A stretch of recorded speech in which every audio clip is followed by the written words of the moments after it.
This is Cairo, Egypt's largest city and its capital.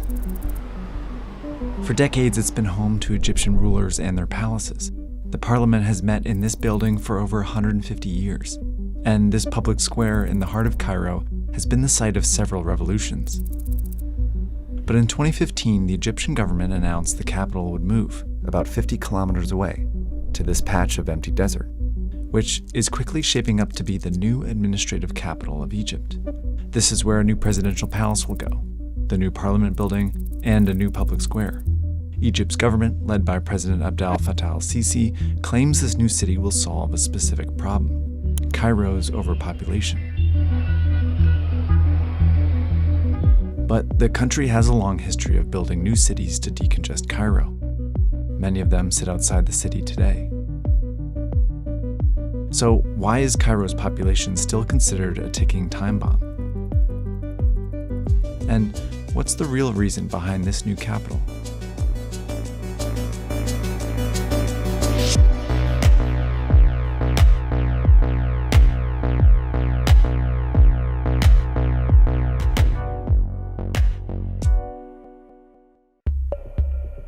There's a population counter outside one of the ministries. It's mundane, but it's red flashing lights with these colors is almost kind of always like telling people a little too many of you are here. This is Mohammed El-Shahed, an architectural historian who studies urban development in Egypt. And I find this to be quite a dangerous narrative, especially that that's actually not the case. Egypt's home to more than 100 million people, and about 20% of them live within the boundaries of Greater Cairo. The city has one of the highest population densities in the world, with 153,000 people per square kilometer at its peak. That's higher than New York, London, and Shanghai. What we know as Cairo today was officially founded on the banks of the Nile, in the 10th century as the capital of the Arab Fatimid Caliphate. The city had to be built near the river because the rest of the region was barren desert. Over the next several centuries, each ruler built expansions of Cairo close to the fertile banks. The Ottomans built these areas, and the British added these suburbs during their decades-long occupation of Egypt. In the 1950s, when the British left and Egypt became a republic, Cairo was by far the biggest city. In the 50s, 60s, and 70s, millions of impoverished Egyptians from the countryside moved to Cairo in search of opportunities and better living conditions. But the city that was built haphazardly along the river wasn't equipped to house more people. The city sort of was already kind of shaped and demarcated, and the green areas around it were left agricultural. And it's those areas that were cheap and close enough to those amenities that allowed then people to step in, since the housing that was available was completely not sufficient. So farmers started selling small slices of their agricultural land to the migrants. And a lot of people had to build for themselves with little money, so together, so entire families would grow vertical on a small plot of land. These were the first informal and technically illegal neighborhoods. It's informal because it's not, given licenses for construction. It's built outside of the economy that is kind of the official economy. And I think this is actually the result of the fact that the economic system really excluded the majority of the population. For decades, Egypt's government failed to build affordable housing or invest in public services and infrastructure to support the explosive growth in Cairo's density. And that meant these unplanned and informal neighborhoods continued to get more and more crowded until it became a crisis. Egypt's capital is bursting at the seams. Cairo's equipped to handle around 3 million. In fact, it's home to 8 million. Housing is the area of desperate need. Many people in Cairo lived in makeshift shacks in the city's center and in much worse conditions in the suburbs. Today, these informal neighborhoods are home to 60% of Cairo's population. Most of them are inhabited by the poor, but many have evolved into middle-class neighborhoods.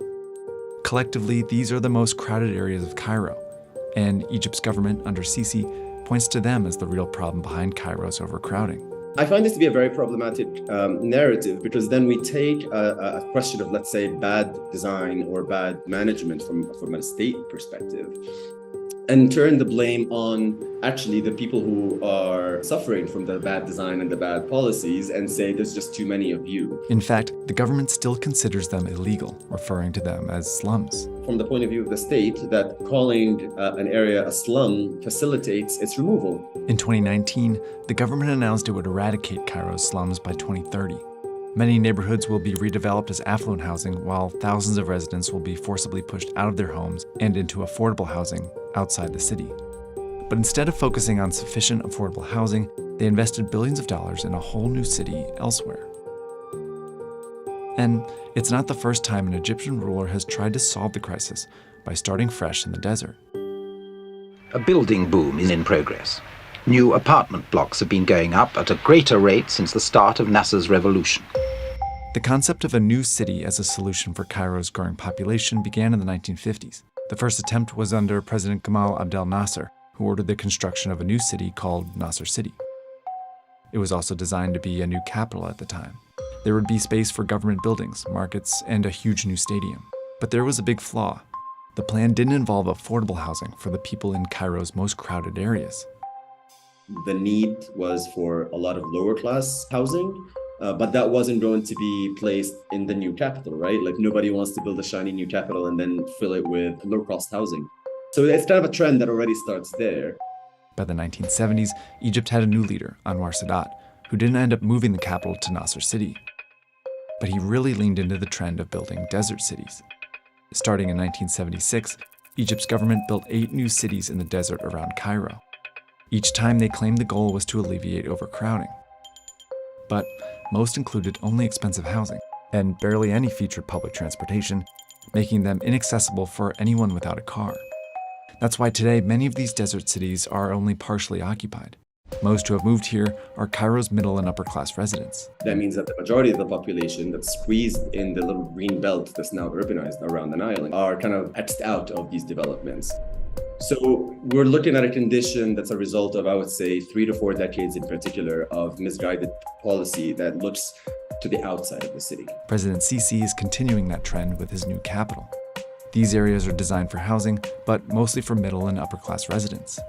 Those people are not moving in with handouts. They're buying those properties. And so the main target audience is, again, a moneyed class. I think the housing for low-income communities will be included in the capital, but definitely very limited.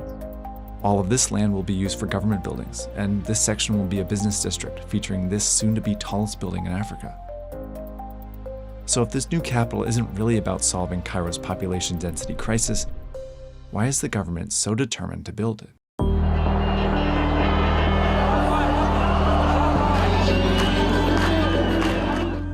In 2011, protests erupted in Egypt over police brutality, and they quickly evolved into widespread calls for the resignation of Egypt's ruler of 30 years, Hosni Mubarak. Demonstrations took place all over Egypt, but the biggest were in Cairo, specifically Tahrir Square. It's been the epicenter of many political demonstrations since the early 20th century, largely because it's so close to Egyptian government buildings, including the parliament. In 2011, millions of people occupied Tahrir Square for 18 days. They set up roadblocks and battled with the police. On February 11th, thousands marched from Tahrir Square to the presidential palace, 10 kilometers away, where they ultimately forced Mubarak to step down. The ability to control Tahrir Square and Inner Cairo allowed the protesters to effectively paralyze the government, making their presence and their demands impossible to ignore. Sisi remembers that. He was the head of Egypt's powerful military when he seized power in 2013 on the heels of the revolution. Barely a month after taking power, he commanded his soldiers and police to crack down on protesters who opposed him. The brutal raid killed more than 800 people. Ever since, he's been systematically trying to prevent a revolution that could topple him. His government has shut down political dissents, punished journalists, and hindered free speech. Now, they're redesigning several aspects of Cairo to make the city harder to protest in. They've widened dozens of streets, making it more difficult to erect roadblocks.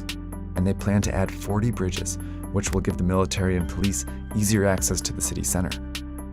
Sisi's government also renovated Tahrir Square, adding giant monuments and private security guards, which some experts say will make it harder for large crowds to gather in. Now they're taking the final step, removing the government entirely from Cairo. Just 7 years after announcing the construction of the new capital, government officials are starting to move into these new buildings. Once that's complete, all of Egypt's political power, including Sisi, will be concentrated here, almost 50 kilometers from Cairo, and it will all be under heavy guard. This is the military's sprawling complex nearby.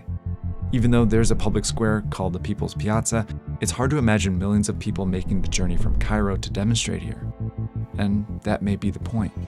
This distance, plus the military presence, will allow Sisi to defend his power in case of an uprising. So instead of a capital that offers a solution for the people of Cairo, this city is designed to move the government out of their reach.